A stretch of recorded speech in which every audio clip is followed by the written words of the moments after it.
2,000 mga pulis at ngayon ay dinadagdagan pa para mahuli si Pastor Apollo Kibuloy sa pinagtataguan niyang underground bunker.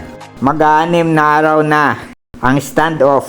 Samantala, freeze order sa bank accounts at property ni Pastor Kibuloy pinalawig pa ng Court of Appeal, sabi ng Kingdom of Jesus Christ Legal Counsel. Pinalawig pa umano ng Court of Appeals ang inisyong freeze order sa bank accounts, ari-arian at iba pang assets ni Kingdom of Jesus Christ leader Pastor Apollo Kibuloy.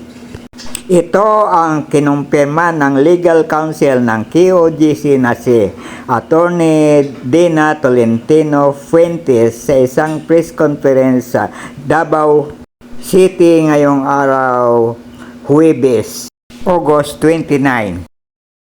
Kahit ilang araw pa sa bunker, basta kasama si Stephanie, okay yan kay Pastor Kibuloy.